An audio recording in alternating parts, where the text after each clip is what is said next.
Let's do it, Vegas. Let's do it. Welcome, welcome. What's poppin'? Wayne Sikk podcast back in action. I got my boy Artemio, but to the rest of Vegas, he's known as Trouble. That's right, baby. Trouble in Vegas. My boy came on here to talk some promoter game, host game, industry game, nightclubs, strip clubs, comedy clubs. The guy's dabbled into anything and everything out here in Las Vegas. The guy came, I believe he came from the Bay Area, right? That's right. Fresno originally, but I got a lot of family that lives a little bit more up north. When I started getting out of high school and messing around and stuff like that, I started bouncing back and forth. You know, you learn a little bit more from as far as the culture is concerned, because Fresno is more of its own contained little unit. It is a big city, but it's in the middle of two of the biggest cities people heard of, you know, San Francisco and LA. This is the even length across from each of them. But it was thriving for a minute, but then it just turned into just a crime town now, you know. And I'm just proud and lucky that I got out at the right time. It was exactly what's the date today? It's right after January.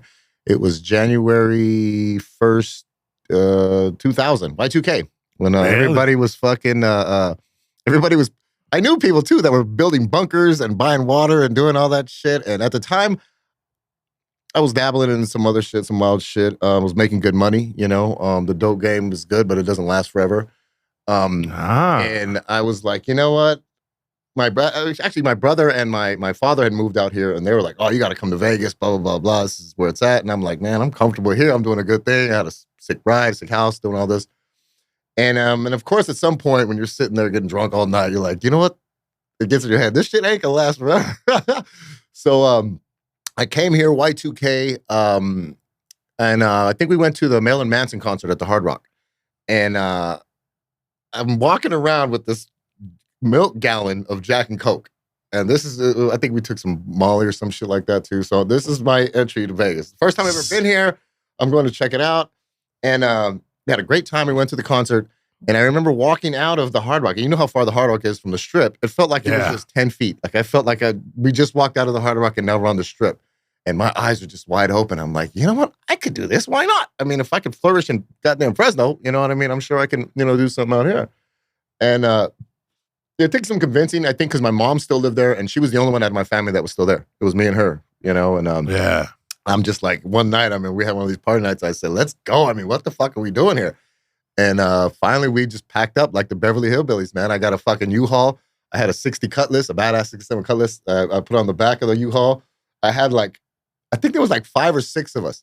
And we loaded up the U-Haul, and they made a little seat in there for the back to sit in the back of the U-Haul. I think we got from the place I lived at to the first gas station, and all that shit fell down. And they're just like, I'm not sitting back here. So I was like, fuck it. We just all sat in the front. Like I said, like the Beverly Hillbillies. So we sit in the front, party the whole fucking way. It's like an 8-hour, 10-hour drive. I remember I made it about 6 hours, and I'm driving. And the next thing I know, I'm just dozing off. I fell asleep. The guy next to me is driving. The guy next to him has got his foot on the gas pedal. Shut up. That's how we ended up moving. And when I came across that, when you come over the mountains, when you get to see the lights, I just woke up, and I'm like, they're all had their way, this person's doing this person's doing that, and whatever. Wow. So that's initially how I got the idea to come up here.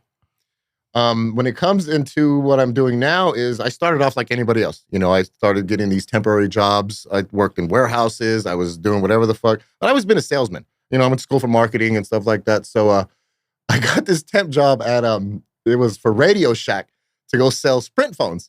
So I go sell these Sprint phones, and I think they had some special or something going on that weekend. And I sold 1,800 phones in 3 days. They had to pull every phone from every other Radio Shack to come out there. Yeah. These 2 guys are kissing my ass. They're giving me money because I'm just giving them these great commissions. I wasn't getting any commission out of that. That's what I do.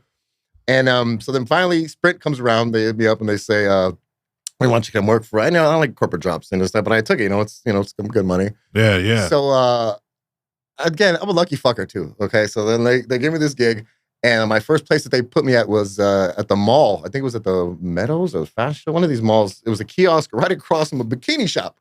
So me and my friend, is a good looking cat. This is summertime. We're just living it up. You know what I mean? We're selling phones. There's girls across the way from us, blah, blah, blah, blah. And I had a customer come in, and it was a girl and an older man. And I sold him a phone like I always do. And she was just so taken away by my banter and blah, blah, blah, blah. And he started catching on. He goes, hey, well, I have a strip club out here. You should come work for me. And at the time, I'm a real conceited guy. I'm still a conceited guy, but I was like, nah, I don't really do the strip club thing, blah, blah, blah. And so, we parted ways. And ironically, I lived in this apartment complex. I had a basketball court, and I ended up playing ball with the guy who was the manager at that club. Now, the club is Rick's Tally Ho, which is now Girl Collection. Oh, shit. So it used to be called what? Rick's Tally Ho.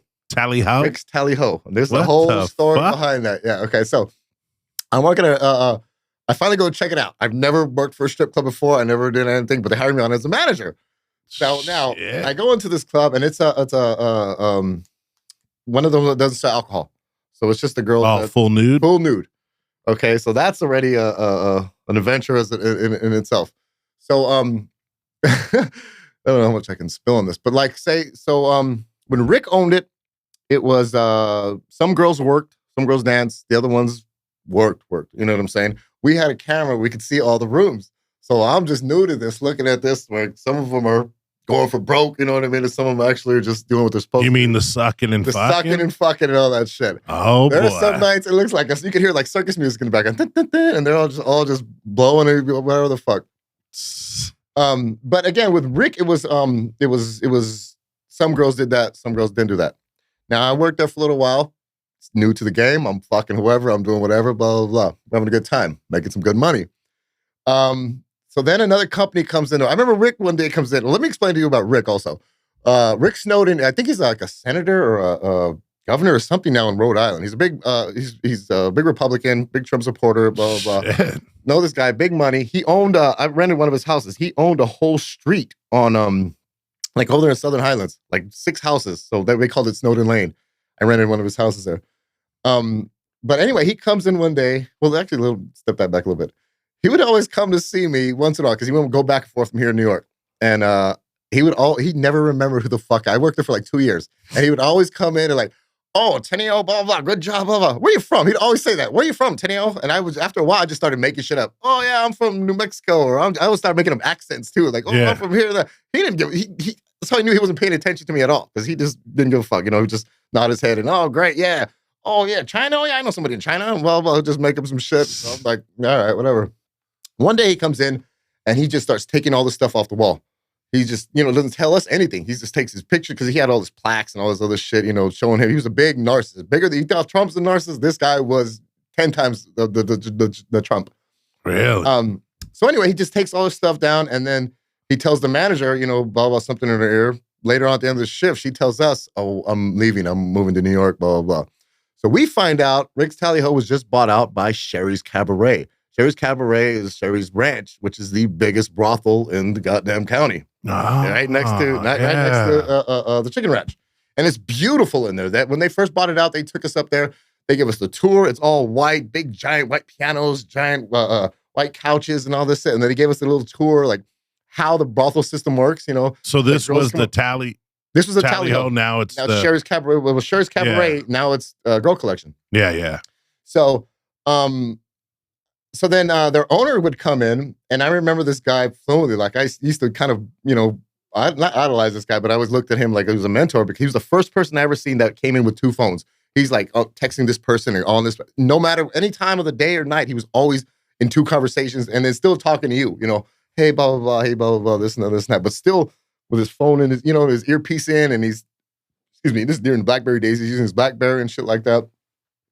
So when they took over, when Rick owned it, some girls worked, some girls were just regular dancers. When Sherry's took over, they were all fucking hookers. It was all. Damn, I wish I would have known about that spot. Man, it was a fucking blast. I would have been in there fucking too. It was a great time. Again, I got 1,000,001 stories from that shit, but going on, I was still young, and that was the first club I'd worked at. So I had always heard that if somebody got busted on your shift, you lose your sheriff's card, which is a rumor. That's not true at all. That's not true at all. Oh yeah, no, that's not true at all. It took me years to actually go through all that, but no, it's not. So our lawyer at the time, Alan Lichtenstein, who's the chief general counsel for the ACLU here for a long time, was the lawyer for all these strip clubs and brothels and swinger spots and whatever the fuck. He was the one that told me, hey, I got another venue you might like. You know, you're a good promoter and blah, blah, blah. He goes, it's in the, you know, it's in a bad part of town, but it's something I think you can start off and really kick off. So I parted ways with Sherry's and I go over to work for this guy named Joey Cavaretta who owned Pal Joey's. Pal Joey's is a clip joint. You know what a clip joint is? No. All right. So a clip joint is, say you're drunk, end of the night, you're partying all night, you get in the cab by yourself and you tell the cab driver, hey man, I need some pussy. Where can I go? So they take you to one of these spas, one of these. Oh, okay, like the massage parlor shit. They take you to these massage parlors, and you go in these rooms, and they have jacuzzis and massage beds and shit like that, and they have the hostesses in there. Oh wait, now was this across from or where the can room is? Was there one over there? There was, yeah, exactly. There was one over there, bro. I think that was the first one. I went to that shit one time, that bro. was the first one. So then he moves it over through Alan and Junior and them. They get a better spot over in the commercial center. And he says, you know, can we do something with this? And I remember, okay, so anyway, going back to what a clip joint is. So say you go in there, you're tipping the girl to hang out, and the whole time is you think you're going to get laid. Yeah. She's making you think you're going to get laid. Once she knows you're all out of money, Knuckles comes from the back and says, hey, we don't do that in here. And they fucking throw him out. And the way he explained it to me was almost exactly like that. And I'm like, I can't do that. I'm on to repeat business is all my thing. I bring it hard, so they always want to come back. I said, I can't do that. But that same day, I read this article about this swinger couple named Dave and Virginia that were out here ripping people. All this shit you can look up. There was a swinger couple named Dave and Virginia that was out here ripping people off. And I was like, well, not particularly ripping people off, but why can't we do like a swinger thing? Why can't we, you know, try to advertise it to them? That's why it took me a long time to learn if they make money or do anything with that. Yeah. So he was like, okay, well, let's try it. So they changed the name to The Green Door because we had a poster. Oh, we had a poster behind the door that was called Behind the Green Door, the old Marilyn Chambers movie. And it used to be called Behind the Green Door, but we just changed it to The Green Door so we didn't get sued or anything. So you worked there? I started The Green Door. Shut up. Fuck Joey, fuck all of them. I don't even fuck with Alan no more. But anyway, the reason why they hired me on is because he had just take over. If you walk into The Green Door now, the first place you walk into is through the cafe. He didn't own that cafe at that time. He wanted to, he bought it and he wanted me to push it as the Starbucks Cafe. My whole staff and everything I bought was because he wanted to get sued by Starbucks for them. They never, for one, they never took attention to it. Really? And never launched stuff because actually, when I first started really killing it over there, he wanted me to move up to the main. He wanted me to just take over the main club. You know what I mean? Then I just I thought it was a stupid idea from the begin with, but you know what he was paying, I said, hey, I'll do it. So it was the Starbucks Cafe. I hired all the hostesses. I started, you know, doing all this, blah, blah, blah, blah. And it still wasn't, you know, getting any momentum. So then I started pushing it as the new swinger club. I was the one that added the dungeon and all this other stuff that they had in there. But it's like a fun house for adults. It's all paper mache.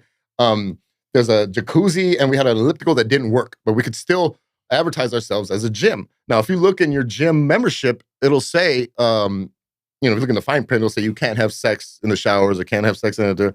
We said you could. We're a gym and said you could have. As long as there's no monetary exchange, you know, you're good to go do whatever. And bro, after that, man, it took off like a fuck. My first party, I think I had about 600 people there and maybe only about 8 or 9 of them fucked, but it was worth it for everybody else there to go home and say, wow, you know, you couldn't believe it. Dude, holy shit. That sparked it off. The line went around the block, bro. It used to be, I wouldn't go in there now without a hazmat suit, but it used to be a good space for couples and singles and like-minded people to get involved with. It was a good time. We start butting heads, of course. You know what I mean? I like to evolve. I want to do something. When I met him, he was driving like a 82 Ford Explorer. You know, towards the end, he bought a brand new Jag and stuff like that. And it wasn't even so much him. It was more his staff that he had there before me that was like, you know what? That should have been your Jag. That should have been your shit. You know what I mean? And I'm an alcoholic. So sometimes I get in my nights where I'm like, you know what? You're fucking right, blah, blah. And we butt heads all the time, but we always found some kind of medium, you know what I mean? Yeah. But then getting towards the end, I wanted to expand. I wanted to do all this. And he was just happy that his company's finally making money. He's had about 10 other failed businesses here, and he was just happy this one started working. And he didn't want to mess with it at all. I'm like, man, we can do this. We can do that. I was into merch and all this other fuck. And he just didn't want to do any of it. So that's why Does he still own that Green Door now? I believe so. I don't know for sure. I know that guy Nacho runs it. The last time So I remember, this is a funny story. I remember after I left, me and Joey were still fighting like anybody would on Facebook or something like this. Is before Facebook and all that shit. We're texting each other, blah, blah, blah. And I remember I drove by, I just bought this fucking badass 60 convertible Mustang.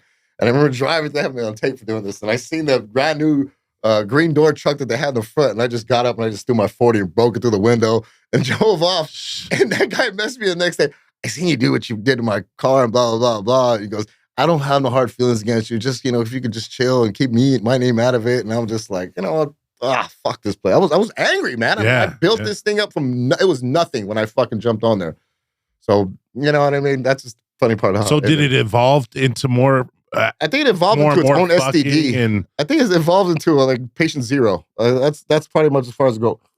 My problem with it is because I don't even think I've ever been in there. Could have had crowd control to where it wouldn't have got such a bad name, but he just wanted to let anybody in. Because I went from him charging like $10, $20, $30 a person. Was it like $100? $100. That's when I brought it in there. I started charging $100 person for a single guy. I think it was $60, $70 for couples, blah, blah, blah. So we're starting to make some real money. But he just wanted them to keep coming in. And it was overwhelming for the groups. Like say you got a good couple or a little orgy going on right here, and then you got some voyeurs watching, that's no problem. But when they start right over your shoulder and they're just like jerking off right over your fucking back, you know what I mean? I don't get those people back. Yeah. You know what I'm saying? That's what I'm all about, return business. And you didn't get that anymore. And now if you go in there, it's just what the rumors are, they're all true now. You're two couples fucking, and there's like 19 people standing around and fucking assaulting or jerking off or doing whatever the fuck they're doing. It wasn't the same scene anymore. Yeah. Is there any other swingers? There's like a few, Red Rooster out here, I think, right? So, again, Mike and Chris own the Red Rooster. When I took over the Green Door, they hated me. They never met me. They never anything. But I used to wear these loud suits, big hats, big ties. I carried a whip, all this shit. But I was just, reading on this shit. I was just playing this character. And they would always throw out there, he's not even in the lifestyle. And when I originally thought of the lifestyle, I would always picture my grandparents naked doing the conga line. That's what I thought swinger clubs were. Old people fucking just, doing whatever, living in Cancun, whatever the fuck. That's what I thought swingers was. When I came into it, I made it more of a poly thing, where it was just younger people, good-looking people enjoying each other's company type shit, And that doesn't sell. I'll tell you that right now. It's a good idea and it's a good entity, but there's no money in that. Younger couples like more private parties and shit like that. You know what I mean? Because you don't have the extra voyeurs, and with a lot of people, like, I don't mind a voyeur, but a lot of people don't like an outside crowd that they don't know watching you, plus getting involved, trying to get involved. You know what I mean? It's just like every minute, you smack a kid's hand, you can't get in the cookie jar, but then they keep trying. You know what I mean? Yeah. So a lot of couples don't like that shit. The Red Rooster, I'll give them their props because they've been doing this forever. I mean, probably for like 16 generations, I guess. Oh, so they're around before Green Door even? Way long. I don't know how they're still alive. Like, this guy's like literally 150 years old. But I guess that lifestyle keeps you alive like that. There's Plush, Whispers. There's a couple other good parties which I've heard about it. But I'm not in that lifestyle. Like I said, I just, I found an angle when I worked it. I do mess around. I do consider myself in the lifestyle. I do consider myself poly. But I don't get it to where it's like you need a membership. You know what I mean? To where you have to go, I'm a swinger, so I go to these swinger parties. I'm a swinger, so I don't do it like this. Or you guys don't follow the swinger code. Fuck that. That's all about fucking. I'm not worried about no code or what you guys are talking about. You know what I mean? Yeah. I'm hooking up with this new couple I just met from Bangkok. You know what I mean? Or some wild shit. So that's what kind of pushed me out of that lifestyle as far as promoting it, just pushing it. So another thing that, I hate to say it about them, but people in lifestyle don't spend any money. They don't drink that much. So, unless you get them for admission, you're not going to really get any money out of them. And I'm all about the business part of anything that I do. Yeah. So that's where I kind of parted ways with that. I still mess around with them, you know what I mean? And I'll still do, I'll do an events, meetup groups, friends of benefits type groups, like Legacy or whatever other venues that I'm working with at the time. And they still bring in the crowd that I want. It's not a big money crowd, but they will go to where I can, I take them to the club. We'll go to a lounge or some shit like that. And then they can go, I can send them off and go do their own little group things. You know what I mean? Yeah. Which is what they want. You know what I mean? They don't want to go to these parties where they have these cliques and you know what I mean? If you don't do it this way, you're not a part of us. And not only that, I mean, people hate me on this because it's a better looking crowd. And it's a little more, I don't want to say exclusive, but it's just, we're more picky than, you know what I mean? Yeah, Just going to a regular, you know, Whispers or some shit like that. And I'm not liking Whispers or any of these other places. I haven't been there, but I never even heard of it. That's a whole other world I've never dabbled into or been around at all. You know what I mean? I've driven past that green door before, I think, and I've dropped off a couple of friends over there. But I never partaked in that. And like I said on one of my podcasts, I don't know if it was I think it was the Red Rooster. Is it like out in some neighborhood? Yeah. At a house or something? I went with my buddy one time. The longest running house party ever. Yeah. And I went and checked it out. And like I was there maybe 10 minutes and bounced to Rhino. You know what I mean? My boy stayed though, but that shit just wasn't for me. I was like, fuck this. Okay. So I leave that industry. I just had a family. I try to go back, get into regular life. Oh shit. So I go back to working. I think it was at a warehouse or something I was doing in Northtown. I can work in a regular job. It lets the time go. You know what I mean? So I don't give a fuck about anything else. I just like to have my time to come to where I don't have to, you know what I mean, think about shit. Yeah. So I'm working with this kid, and we're emptying trucks or whatever the fuck. I don't see him again for another month. And then I'm watching late night TV, one of the local channels, and I see him on TV. He had a show called Vegas TV, and it was awful. It was just him doing it's like with a kid for the first time posting it on TikTok, and it was just stupid. And as the more we talk today, you'll see that I always jump on projects when I see something that I can do better, which is, you know what I mean? It's not to be narcissist, but I mean, it's just, if I see something and I know I have I'm capable of doing it, and I know I have the resources, I'm going to jump on it. So this is when MySpace was still out. So I hit him up on MySpace, and I was like, hey, man, you know, you need any help with your show, blah, blah, blah. You know, I used to do this and that and this and that. And he was like, yeah, man, it's dying. Nobody's paying attention, blah, blah, blah. I'm like, all right. So I jump in the show. I start adding my background to it, blah, blah, blah, blah, blah. We start making some money. We're getting commercial status. We're getting stuff, you know, we're pushing it out. But he starts, again, just like the Cavaretta, his head's getting too big. Now he thinks he's a star. He thinks he's doing this and that, this and that. Fuck, and I finally tell him, I said, you know what, bro, if I fucking bounce, I'm taking this name, I'm taking the show, and I'm taking everything with me. And that's what started our little riff. So I'm getting him around. That's how I met like Wayne Crane. At the time, Wayne Crane was the GM for Hawaiian Tropic. Now he's the GM and for Excess. You know what I mean? He's the guy that does all the booking and everything for Excess. So I meet all these people going through this. You know, Miss Joy, the DJ, was the first time I ever worked with her. So he has this party, and I'm like, okay, I tell him at this party, hey, man, we're going in a different direction. All this shit that you're doing is not working. You need to change how you're talking, blah, blah, blah. So me and him start getting into it. Well, fuck you, and this and that, this and that. All right. I'll skip that part of the story. I had to eliminate him. Yeah. Now he's no longer involved. And now it's my show. Probably My Vegas World TV. I changed it to My Vegas World TV. My Vegas World TV. Vegas World all TV. Right. All right. So now we're making some money. We're getting some, we're getting some push. This is when I started meeting a bunch of DJs and nightlife people in here. And I remember one of the girls that worked for me was an intern. She was a promoter for Tao.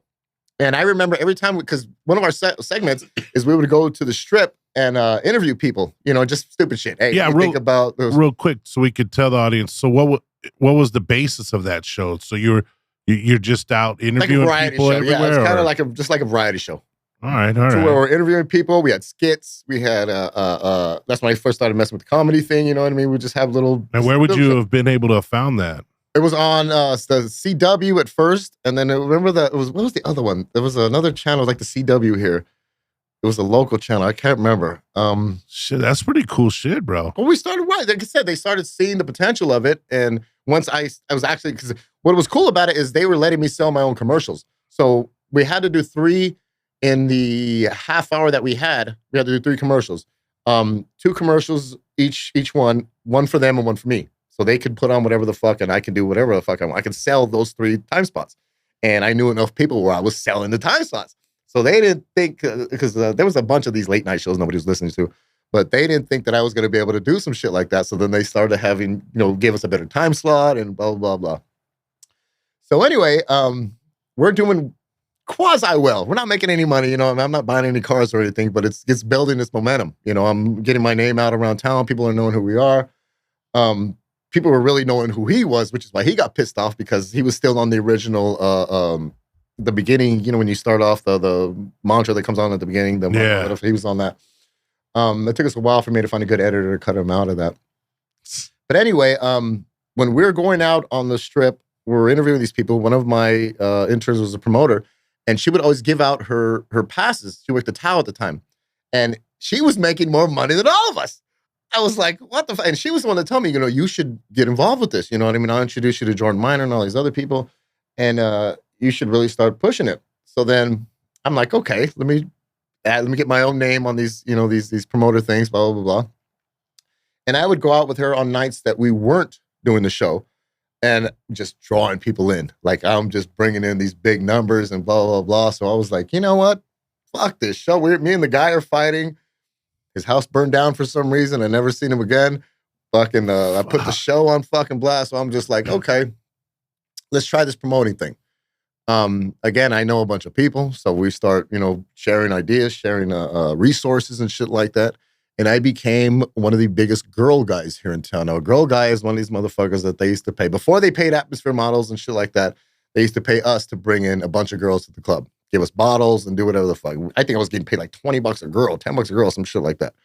And what a lot of people will never experience is walking through the Miracle Mile or walking through the Venetian with 90 pairs of heels walking behind you. You can't understand that sound of that click clack. That's all sounded like money to me. So after that, I just kept on it. You know what I mean? And I built my name up not only here in the States but internationally. I happened to meet some of the girls that were the stewardesses for Virgin Airlines. So once I hooked up with them, it was over. Like they always have a hub of groups that come in here. It's like always 10 or 20 of them every 3 or 4 days. And they would send me their friends, and then they would send me their friends, and then they would send me their friends, and it just blew the fuck up from that. So after that, that's how I started off as far as being a promoter in this town. Now, I'm still trouble. I'm still me. Now, this is the time I'm still just T or Artemio. They know me as that. Just T. Everybody call me T. Yeah.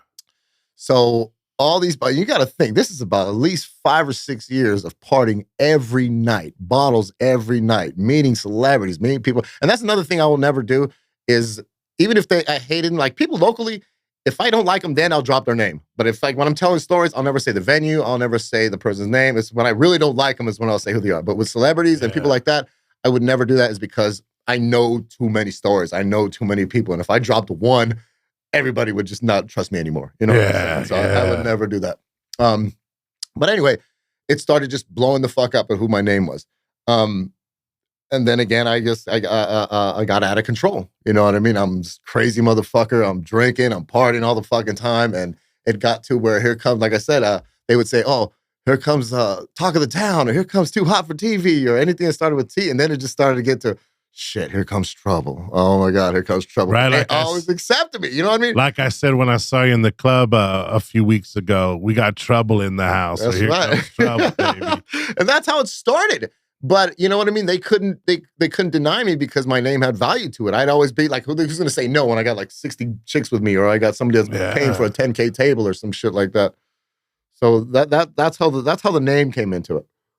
Dude, what was it like? Just I can't get fucked up every day, every night, all that shit. Bro. It takes a lot. You know what I mean? It's not hard to live with. You have to do like some sort of like health, no. Do you take your vitamins? And no. It was no water, no gallon of water a day. Lucky if we had money for tacos the next day, we'll go eat tacos. Just no. We only knew what day of the week it was by what club it was. Oh, what's Marquee today? Oh, fuck, it's Monday. Okay, we gotta go do that. Fuck, bro.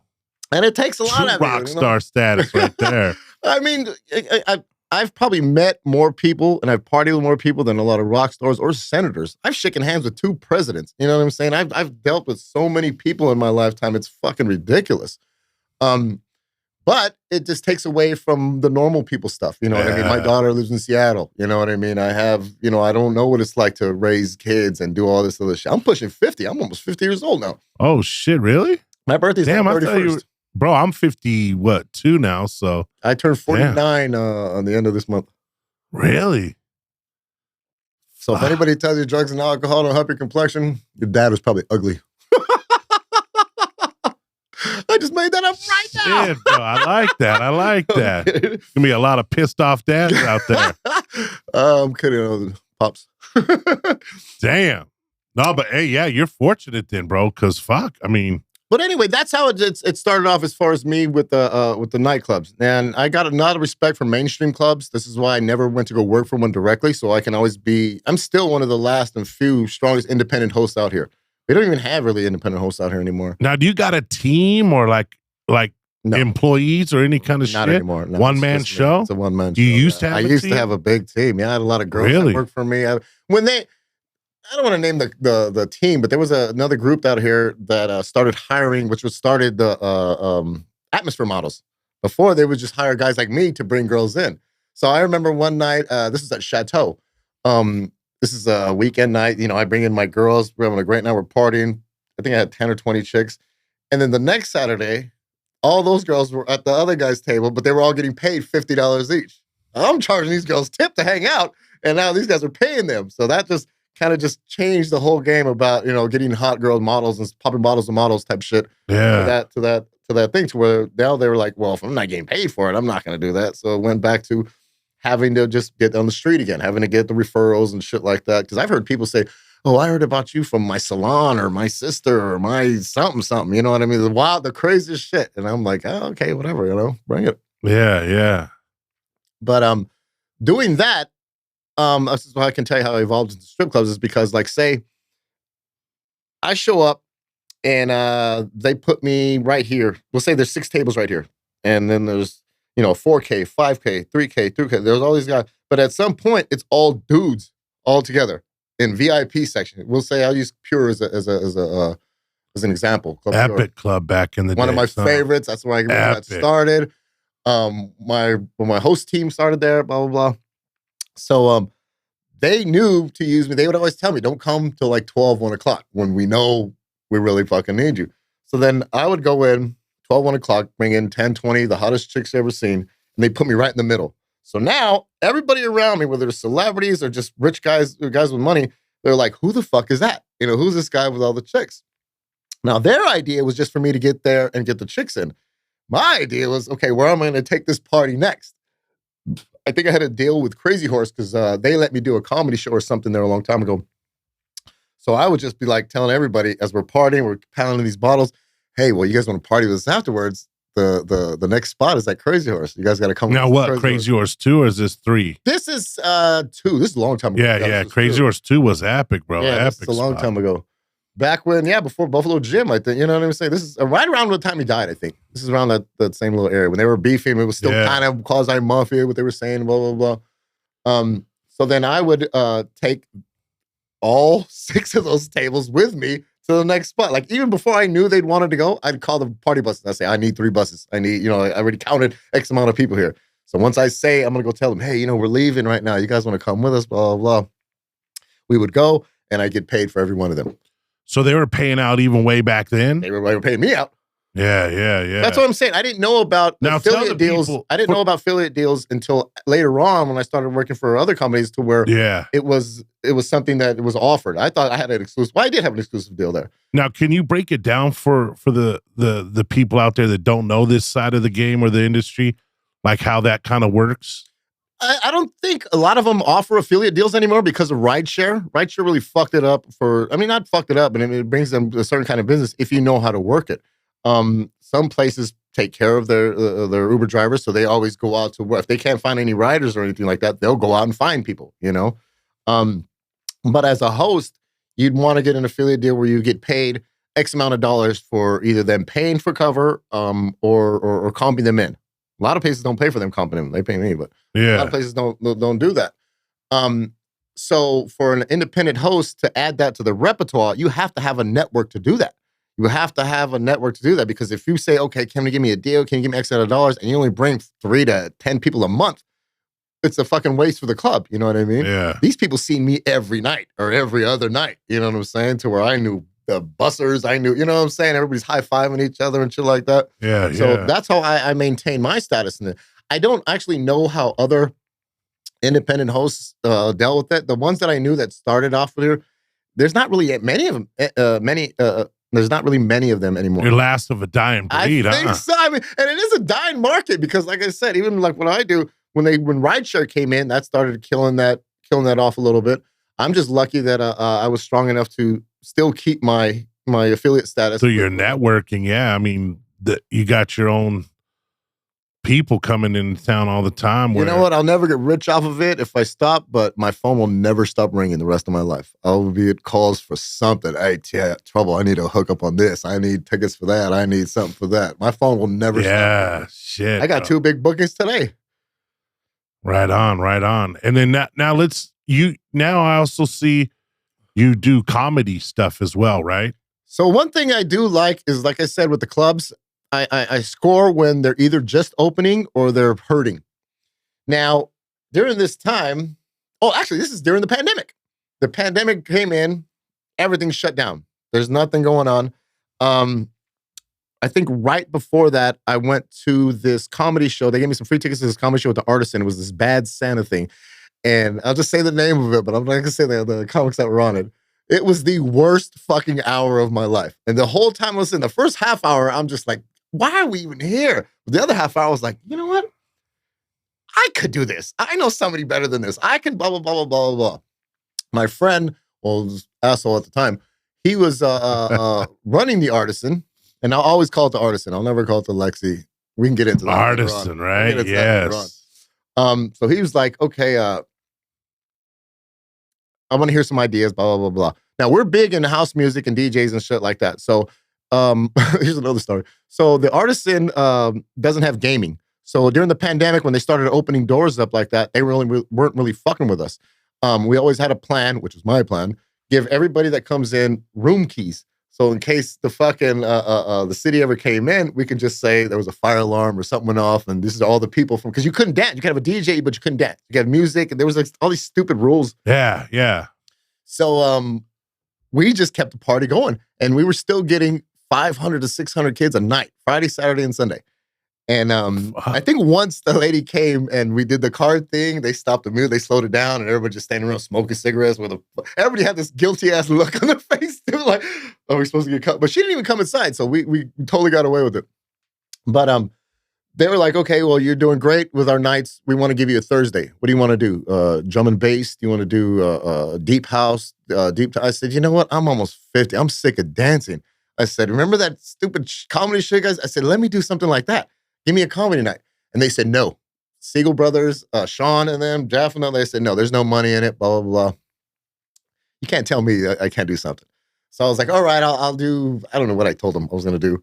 But then when they see the flyer, they're like, okay, I put together this comedy show. A friend of mine, when I worked at Sapphire, he was a security guard there, but he was also one of the comics. Because Sapphire used to have a comedy show. I was one of the, okay, if I can back up a little bit. Before the pandemic, I worked at Sapphire. I was one of the servers at their comedy and the Mail Review. I was a host at the pool, and then I worked at the Mail Review. Oh shit! Good money. This is a whole $1 million other different stories. But it was a great idea, but the club didn't push it at all. Like anybody that was coming to that comedy show, either I pushed or one of the comics would bring in, or you know what I mean, something like that. Yeah. But it seemed like a waste of that big, beautiful venue to have something like that. So I took that little thing, I took that little idea, me and the guy that was the security guard, and I took that to the Artisan. It was a burlesque and comedy. We did magic once in a while type of shit. It was like a variety show. So I remember the tickets went on sale on Friday.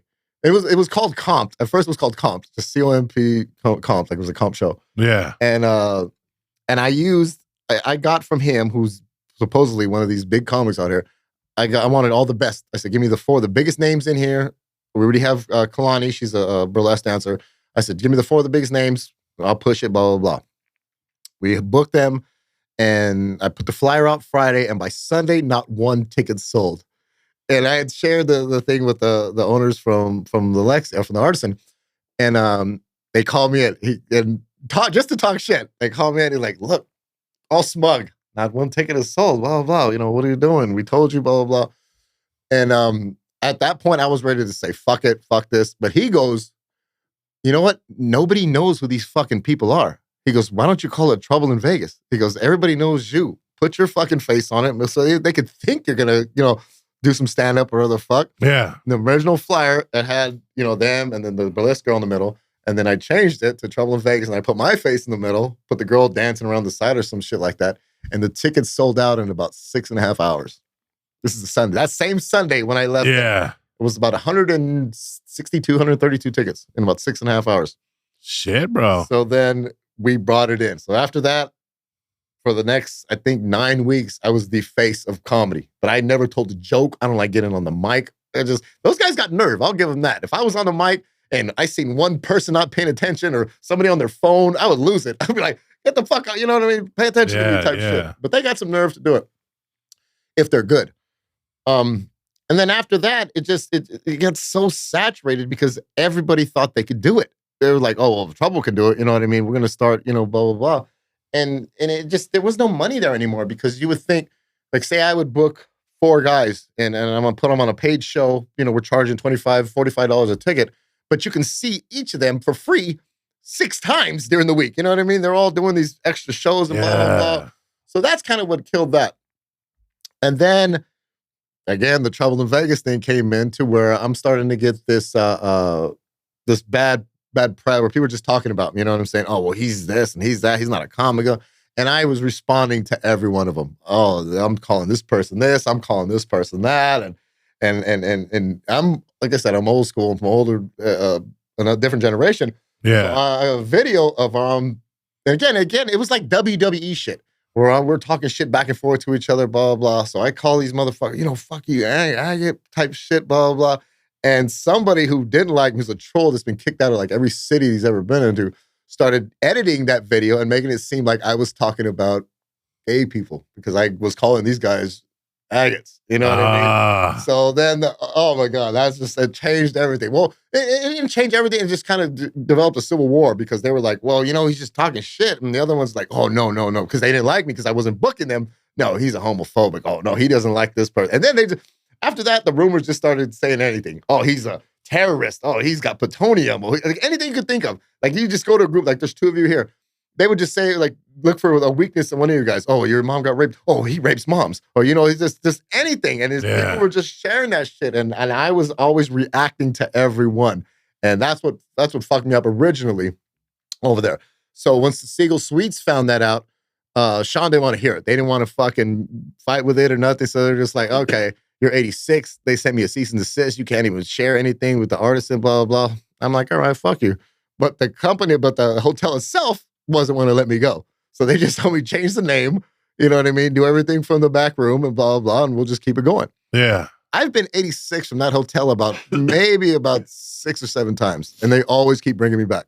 You know what I mean? That's what I'm saying. It's just, I went through a love-hate relationship. You know what I mean? I went through all their owners. I've been through every one of their managers, and it's just I've had a relationship with the Artisan since shit. For people that don't know, that Artisan, like now, it's over there like off Sahara, right? It's right off Sahara. And you can even Lexi now. Yeah, and you can even it's always posting. I don't where think you can rent the whole hotel, or it used to be, right? Yeah, it used to be like that. Where it's one of the hotels you can rent the whole hotel. It's supposed to be. And this is where they fucked up. They were calling it a weed-friendly hotel before they even got their liquor license. So they were sitting on that hotel property with no liquor for like a year and a half because all the other hotels were fighting them because they were saying that they were going to be the first ones to do it when they just came out of nowhere. This company that owns it is from Arizona, and they came in and said, "Oh, we're going to be the first weed-friendly hotel," and blah blah blah. Which they're actually not. They have rooms that they allow you to do it in. You know what I mean? They're illegally letting everybody smoke in the back and do all this other shit, which. Again, I don't give a fuck about, but I really had a passion for that place because I spent so much time there. I have so much history there. I promoted so many parties there, but now it's just it's like a toxic relationship you keep going back to. And now this is one I will name names and we'll talk shit about. Tell me. So I started going back in there. I had a problem with one of the managers, and also her name is Jen. She was awesome. She didn't like me at the time, and I don't even remember her name at the time we were beefing. Again, I'm an alcoholic. I'm fighting with everybody. But me and her started talking, and she was the one that actually allowed me back in. So we're doing some new events. We're doing some new parties. And then they bring in this new manager. Her name is Danny DeValier. And she used to be one of the nightlife GMs for MGM. Never met her before. A lot of my friends knew her. I don't go into upper staff or anything like that. If she's not on the scene, I don't know her. So then she comes around, and this is the Halloween party 2 years ago. The first time I ever met her. She's just being extra flirty, extra nice, extra whatever the fuck. And again, I'm not into, you know what I'm saying? I had a girlfriend at the time, so I'm not really worried about it. Yeah. She starts really pushing on me, like really, really pushing on me. And I'm like, okay, hey, I'm still a man, you know what I'm saying? I'll still do whatever. But it got to the point where we were talking about my shows, because I was supposed to bring my show back over there, and she didn't want to talk about that. Every time I would bring it up, oh, how are you going to make me come? Or how are you going to make just some wild ass shit? And I'm like, okay, we can play like that, but my show's supposed to be in 2 weeks. Then it got to be, my show's next week. Like, you still haven't, talked about all this, these details. Now, where's this place at? This is the Lexi, the Artisan. Okay, so now she's the Lexi, manager. Yeah, she's the manager there now. All right. So I'm like, okay, well, I even told her, I was like, you know what, can you calm down a little bit? You already know what we can do, but just chill out a little bit. I'll doggy style you in a minute, baby. Come on. Shit. That's what I'm saying. The inventory room if you want again, but I just want to make sure, my show is taken care of. And it got to be a week. The show was like the following week. And she still was like just beating around the bush, just playing games and blah, blah, blah. So I went to Jen, who was the acting manager at the time before Danny was taking over. And I was like, hey, man, what do I do? I said, it's obvious. Everybody sees, we're hooking up or whatever the fuck. Was she hot? Yeah, she's a cute little chick. She's a cute little chick. I don't give her that. I mean, she's an old good chick. Pussy or what? I mean, she's a cute little chick. That's what I'm saying. All right. So I tell Jen, and she was like, you know what? There's nothing I can do. I'm already on my way out of here. You need to get a hold of the owners. And I'm like, you know what? I'm not going that route, blah, blah, blah. But more importantly, I wanted my show. I mean, I just got back into the hotel. I just, you know what I'm saying? And that was my main focus was the show. Because it was very popular at the time, because I just came from like Moxie. I just came from all these other venues that I was killing it at. And so she was like, just wasting her time. Kind of like it wasn't taking me seriously. You know what I mean? And as long as I helped push their events, that's all they wanted to hear. So somehow, it wasn't me, the owners found out. And they asked me about it. And I'm like, you know what? They found out about doggy styling. So I'm just being vague. I'm like, you know what? Hey, whatever happened between her, I kept saying that has nothing to do with the topic at hand. You know what I mean? I'm just talking about the show. I want to get this, blah, blah, blah. And I think, and again, this is all rumors or whatever the fuck, she was hooking up with one of the brothers who owns the new show, the club. And he was like, get out of here. This is blah, blah, blah, blah, blah, whatever the fuck. So again, 86 number 3, I think, from there. Pussy always fucks things up, man. Oh my goodness, man. But it was just like, it came out of nowhere, because I thought we were all, again, even everybody I talk about right now, we were all friends 5-6 years ago. You know what I'm saying? But then everybody kind of they felt like that's their way of growing up. They got in their lanes, and they were just like, oh, I'm going to do this thing and I'm going to do that thing. And if you're not a part of, my whole agenda, then fuck you type shit. And I didn't like that, because I've always been a part of their agendas, because I'm one of their like power forwards. But I've always included, anytime I get a new venue or something like that, I always go after my groups. You know what I mean? Yeah, I mean, bro, I never had met you officially until I think Honey's, but I was the one that got you high. You basically were the one that dropped my name to get me into that. One of my best friends, one of my partners is one of these guys that doesn't go to nightclubs. He's a strip club guy. He's got the money to do it. That's just his party. You know what I'm saying? And you can't knock anybody for that. A lot of people talk shit about, you can't knock somebody if they can afford to. They don't want to take girls out on dates. It ain't tricking if you got it. You know what I mean? 100%. And we went to go check out the library. I think you were at the library there. Yeah. And I LGC. And at that time, I was still working with other clubs, and I heard your voice, and I was like, you see, I kept telling him, I said, that's a strip club DJ. I think we went to somewhere else before that had a shitty DJ. And I was like, that's a strip club DJ. That's how your name stuck out in my mind. So when I was suggested to Honeys, and Honeys wanted me to help them with blah, blah, blah, this and that, I'm all about upgrading them. You know what I'm saying? So I knew, I'm not going to say his name, their other DJ, but I knew he was a house music DJ. He's not a strip club DJ. He doesn't have no enthusiasm. I've always seen him out at the lake with the same attitude he has at work. You know what I'm saying? He doesn't have much doesn't have much personality to him. So when we're talking about this, before the anniversary party. So that was the first project they gave me. Fucking killed it. I remember I made sure that place was full. I got all their sponsors. I got the truck. I got Hard Knocks. I got everybody in that thing. After that, they're fucking in love with me. And that's until all the rest of stuff. I'll say it's change of management. Once change of management came in, then I didn't have a chance after that. A little bit of, we'll just leave it at that. Yeah. But I mean, I just that, bro, because like I said, that kind of all just kind of came out of nowhere. I love boutique spots. You know what I mean? I'm not a mainstream guy. I'll keep my relationship with these mainstream spots, but I like the boutique. That's why I like Honey. Yeah. It's a boutique type club. I fucked with the Artisan for so long because it's a boutique hotel. There's a couple other spots. But I like something to where I'm not just another spoke. And even wheel. Zach was like getting me involved in that too, or he like connected me, I think, through you or whatever. You know what I mean? Or I love Zach. That was brother. Thanks, one of my boys. Yeah. He's gonna come on. I think maybe the end of the month. Over there? No, for the podcast. Oh, for here. Yeah. Right. I almost asked him to come with me. yeah, right. Yeah, man. I want to appreciate you for doing all that too, because I mean, it's worked out great. You know what I mean? You know what? One thing about me though, bro, is I've got all these resources. It's like money. I'm not going to die with them. You know what I mean? I just might as well share them while I can. And that's why I started getting like I kind of did with the comedy thing. Now I'm working with doing my own shows now. You know, I do hip hop shows.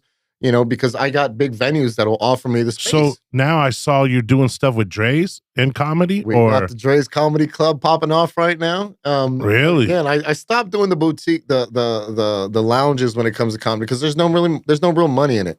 It's an oversaturated market, and even if you're Hannibal Buress or Jerry Seinfeld, your tickets are only commanding $80 or $90. You know what I'm saying? Yeah. So for a smaller club to ask $10 when they're doing it every night is just there's no money in that shit. The reason why Jimmy Kimmel's and LA Comedy Club and all these other places survive is because they're usually free, or they'll comp all their what do they call the rewards members and shit like that. So it's easy for them to fill up a room. The dirty at South Point. When I first started comedy, everybody hated that motherfucker, the guy that runs the show. I'm not gonna say his name either. But everybody talks shit about it. You have to fuck him or kiss his ass to get on the fucking show. This is how I learned how fickle that scene was, because once they opened back up, they're all lining up. Oh, hey, you know, can I get some time? Hey, I get some time. So it's a real fickle scene. They're just, you know what I mean? Crumb snatchers is what I'll say. They'll take what they can get. But there are a few that I will invest in, you know what I mean? There's some strong comics out here, you know, Trez Mala, Jay Devon, Joe Cleese is one of my favorite comics in the world. You know, there's some guys that need a bigger push than they've been getting out here. You know what I mean? They're still family guys, or they're still working guys, but they have talent, I think, that could actually sell. Yeah. You know what I mean? You'll never know when you'll find the next Will Smith, you know, or some shit like that. You know what I'm saying? And just like now with the hip hop scene, I just like a live show. You know what I mean? I want to find a good event, and I want to put on a great live show that everybody can party with and have memories to take away from. Now, maybe one of these guys will get picked up. Maybe they'll go large, whatever the fuck, and I'll be a part of that. And that's all I want to be. I don't want any money off of that shit, and I'm not going to go hit them up, you know what I mean, after they're making millions. Oh, yeah, I need this and that. Not at all. I just want to be a part of that journey, just like I was a part of some of these celebrity stories here in Vegas, or some of my stories with some of these pop stars and shit like that. You know what I'm saying? You never know. I got a main story. That's a whole nother book of where my dick has been. But as far as what, you know. Any STDs? Oh, never. No. I have to make sure I'm always. Are you part of the bareback mafia? Absolutely. Wow. I figured. Like I said, I'm a lucky motherfucker. I believe it, boy. I believe it. That's dope. But yeah, I mean, that's the way I even came on here is because the scene isn't dead. A lot of people are saying that, oh yeah, man, it's going south. It's not. It's just people aren't working as hard as they used to anymore. You know, when me and there's a lot of big hosts out here that are making, you know, their crazy money, and people wondering how they're doing this and this and that. It's because they were out there during the time when we had to work to do it. You know, we had to go out on the strip and meet people during the day. I mean, hosts back in the day, they would make them go to the casino, take a picture where they're at, and just say, I'm here promoting this whole casino type shit. Yeah. You know what I'm saying? They can't do that no more. Now, is it true if you want to be like a host for these big nightclubs, they have you open up your books or something, or be like, hey, show us like who could be on your guest list or that, or how does it start off if someone wanted to come out here and be a They're host really for the strict on the nightclub? background test is the main thing, but you just to get an interview, you have to have a network already. They have to know who the fuck you are. They're not going to just give an interview or bring you on unless you've got a referral from somebody on the higher up. Otherwise, you got to start as a promoter and then work your way up to being a door guy, then being a host, then being a VIP host. Shit. So it'll be some steps. You have to have a network to where, because especially if you work at a big club, you have minimums. Like you have to sell X amount of shit throughout the month. You know what I mean? If you don't, they send you to like a selling class or some like a motivation class or some shit that they really, or because I thought I had heard someone saying like you got to be like in that 3,000 to 5,000 a night range or something for bottle service to stay. It's more of a monthly thing. It's not on a day-to-day basis. It's a monthly thing. Yeah, you have to. They give you minimums, especially on the bigger clubs. If you go to Omnia or not even Artisan anymore. If you go to Omnia or Zook or XS and stuff like that, you have to have the network to back up the name. So are you affiliated with all clubs being independent, basically? Absolutely. Oh, shit. There's not one place I can't go. And I've been kicked out of. Let me give you another kick-out story. I'm not even going to say the club. I used to promote DJs like I do clubs and stuff like that. I had a bunch of other DJs under my belt. I still do. But I remember this one time, one of these DJs was one of my best friends. And at the time we were best friends. And we're talking shit to each other through text. And they caught me. My table is in the front, the dance floor right in the front. And he's in the DJ booth. And they just got this new LED DJ booth thing. This is in a major casino. So we're talking shit, blah, blah, blah, back and forth. And he said something that just pissed me off. And I grabbed my bottle, my Grey Goose bottle, and I fucking threw it and broke the fucking brand new LED thing. Blah, blah, blah. Shut up. They walked me out, blah, blah. And I'm like, fuck you, the whole thing, like Tupac walking out. Fuck you, blah, blah, type shit. They let me back in the next day. How the fuck do you think big my head was after that? You know what I'm saying? They're like, I'm in trouble. You just got to chill out. Okay. No way. I swear. I was just like, you just got to chill out. I'm like, all right, whatever. Damn, bro. Yeah, you might got to have some pull or some juice right there to be getting that kind of love or bringing them money. I got city juice, bro. Let me give you I got one more. I'm not got a bunch of stories, but let me tell you another one. So, a while back, I was an intern for a TV station in LA. They did a bunch of other stupid shit. But while I'm one of these girl guys, this is during the time when, remember all those shows, those reality shows just first started popping up. I Love New York, Tool Academy, all that shit was coming out. Now, all these guys are broke. They're nobodies, whatever the fuck. But they come from the company, from the VH1 company that sent them over there. So they reached out to me to take them out to make them look like they're big celebrity because I already have the big tables, you know what I'm saying? Yeah. So I'm chilling with every one of these motherfuckers knows who I am. So we're, I'm taking them out, every night. We're doing whatever the fuck. And I remember one night, it was a couple of them. One was on the show Next, and one was on Tool Academy. And we're going out, and we're all dressed like douchebags, red shirts, black ties. And this is at the time I stayed at the Panorama, and he stayed at the Panorama too. I think he was on 24, I was on 26, something like that. And so we go down there, and I remember we were drinking Sailor Jerry's. So I remember I just started drinking too much, like always. And he said something that pissed me off. It always starts off like that. So I just start throwing his patio furniture over the side of the balcony. Shut up. Hitting the cars, blah, blah. They try to stop me, chill out. I start grabbing his TV, all of this shit. And finally calmed me down. But when they calm me down, I remember he's shaking. He keeps shaking me, going like this. Calm down, calm down. We're supposed to go to Tao that night. We're still going to the club. I told him, just stop shaking me. I'm fucking, stop. He's like, no, don't worry, bro. We're still going to the fucking club. I go, fuck. I pushed him off and I ran to the elevator. I get to the elevator. It's not working or it hasn't came yet. So I don't know if you've ever been at the Panorama. The stairwell is just that one straight long thing. I ran down 26 flights of fucking stairs. You have to go to 2 different stairwells to go all the way down to the bottom. Fuck. So I go all the way down to the bottom. I get down there. I'm breathing deep, whatever the fuck. And I get to the front. This is another story you can look up online too. I remember we knew the valet guy. He was just some young kid. And I guess he happened to be parking the limo. He pulled the limo up in front. And he just pulls up like that. And this is my peripheral vision. I see him pull in. And I go, hey, I need a fucking taxi. He goes, well, hey, you need to fucking wait. And I was just I look at him on my peripheral vision, watch him walk in. Then I seen the fucking limo sitting there open. The keys are in it. The door was open. I said, fuck it. I jumped in there and fucking jumped in the limo, smashed all the way smashed through the gate, went all the way home. And I'm blanking in and out during this. So I remember going through the gate. And I lived on Fort Apache at the time, so I'm driving all the way the fuck out there. Next thing I know, this is back when they still had the limo hat in there. So I'm wearing the limo hat, and I'm eating his lunch. I remember because he had a tomato. Jack the limo, he had a tomato in his sandwich, and I remember throwing the tomato out the window while I'm eating his sandwich, drinking the Red Bull. He had a little cooler there in the middle. I'm just driving home like it's fucking nothing. I'm driving home like it's nothing. So I blank out again. And the next thing I know, I'm pulling into the parking lot. Now, this is the part where I kind of completely blanked out. I guess apparently I pull in. I don't know if you guys can see this. So I pull in, and it was kind of wet. And there's an area that's not covered by the whatever those things are called, the overhead shit or whatever. So I pull in, and I slammed the limo and landed it perfectly long ways like that. I get out of the car. I go woo, and I threw the keys in the fucking seat, and I just went in the house and went to sleep. So now again, I don't remember that.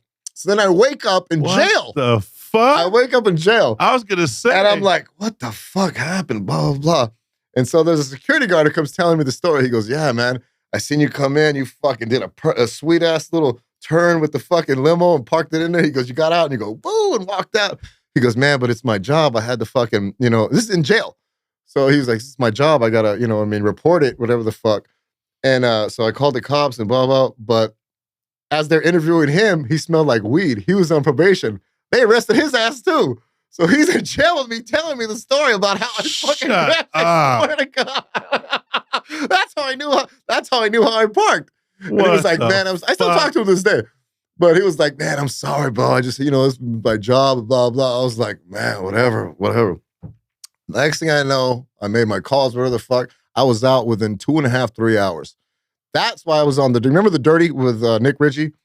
No. It's an old website. He used to just put people on blast here in the town. That was my stories because they were talking shit about me because I did all this and that, but I was still at the club. I went back to the club the next night. I was literally I was in there for maybe 2.5, 3 hours.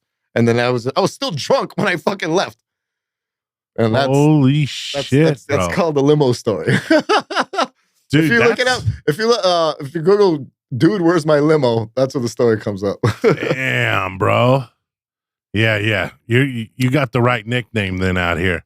But I mean, again, it's not, and I've always said this is my mantra. It's not about who you know, it's about who knows you. You know what I mean? And I just got enough pull to where they're just like, okay, well, let's see what we can do. I need to start hanging out with you more, brother. No, probably not.